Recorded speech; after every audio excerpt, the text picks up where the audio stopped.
Hello everyone, it has been quite some time since I did a second installment in the series of R.F.R. or Rapid Fire Reviews. And well, as you can see from the title of this video, this installment will be mostly focused on J-Rock.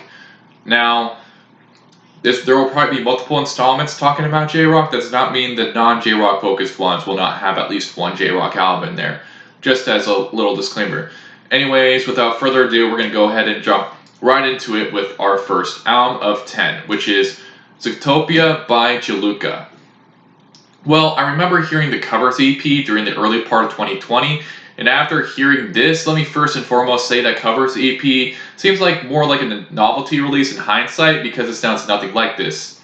The style here is more in line with the heavier visual K bands like Deviloof and Nocturnal Bloodlust, but with much more of an emphasis on the clean vocals. There's also a symphonic undertone here that really works. This is really damn good overall. I think this would be really great for the more old school visual K fans who are not a fan of the deathcore driven trend that's been going on recently, but want something that's a good representation of this era, and also for those that are burnt out on the style, or even for the fans that are more of a fan of the modern stuff too.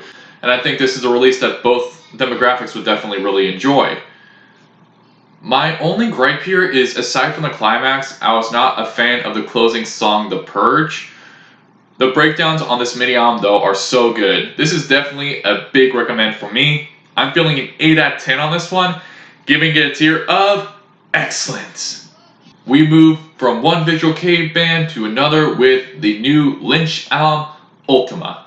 There is no denying the heavy tracks here absolutely slap hard, and the two ballads work in being sentimental. But the standard J-Rock visual K tracks that dominate the album, or at least half the album, is the glaring weakness of this album, especially with how forced they sound. Very obvious Gazette influence, which comes off as a bit of a mixed bag here. Asker is the example of this by being a very stereotypical J-Rock song that bores one to tears.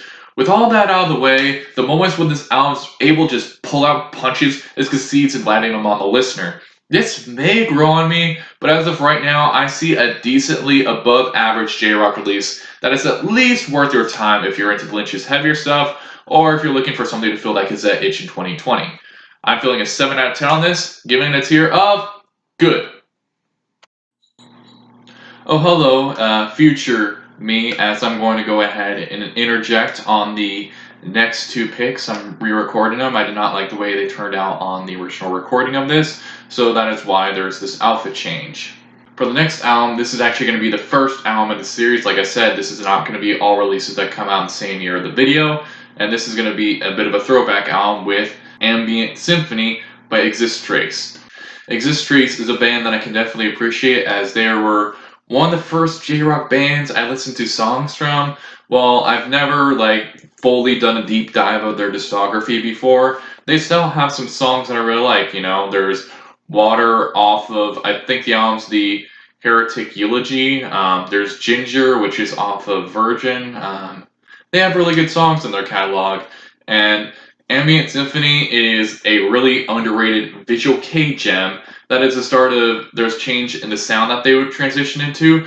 There are heavy songs on here like Renaissance, and this is also where some of the out of left field tracks start on their discography, like the strangely titled Wrath. Yeah, I was not expecting that to be the softest song on here.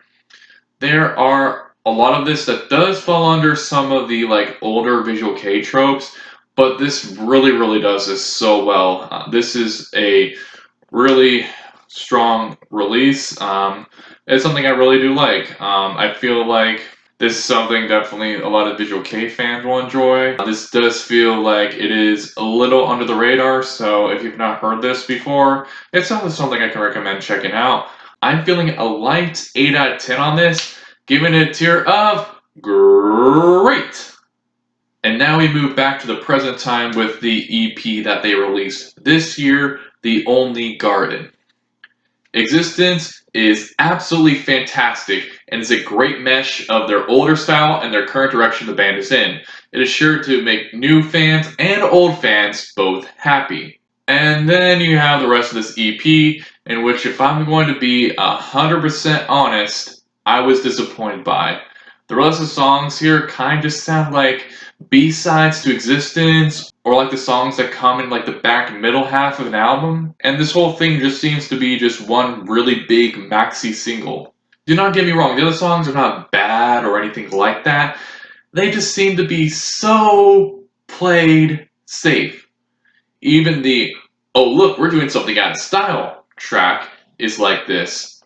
Kind of a random note, but there's a song here that sounds like it's from the Woman era of the band Cynthia.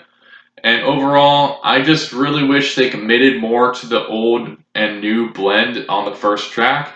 Because, man, this honestly could have been something really special. I'm not going to give this like a negative rating, but I also can't give it a positive rating either. So I think it's really only fair that this gets a 5 out of 10 or an average.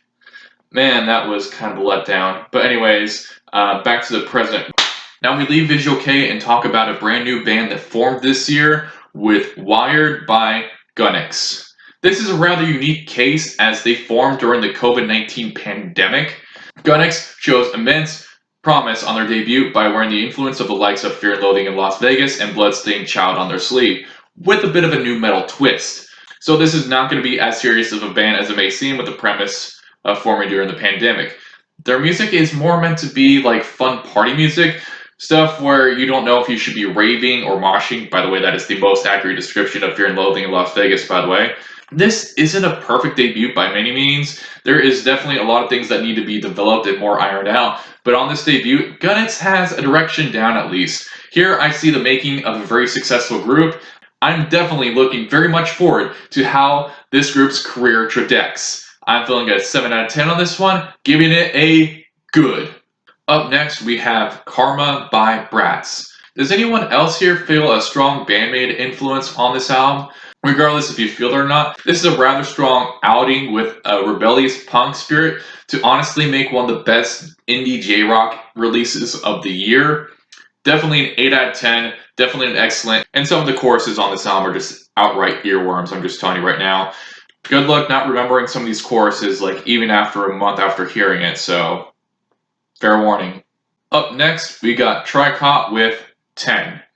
I remember the first time I covered this band, it did not go over well in the reception department. However, honestly, I do enjoy this album so much. This is happy and sweet. I can for sure see myself checking out the rest of the band's catalog after this. I wonder if this album would have been called White at one point, by the way. I'm feeling it 8.5 out of 10, giving it a tier of excellent. Following that up, we have Ceremony by King Gnu, or New. And a not so blatant carbon copy of other successful mainstream J-pop, J-rock bands that honestly is not worth having a ceremonial celebration for. And this somehow went platinum in Japan? I'm honestly kinda shocked. But hey, there isn't anything bad about this. I'm feeling a 5 out of 10 or an average on this one. Alright, now we're going to continue the trend with mainstream albums with 4 by My First Story next. Alright, I'm going to go ahead and get the checklist out for this one. Let's see here. A great fusion of other genres including J-pop. Yes. Okay. See here, a compelling and emotional performance. Alright, let's check that off. Yes. An album with very few complaints, even if I were to be nitpicky. Alright, that's definitely a yes.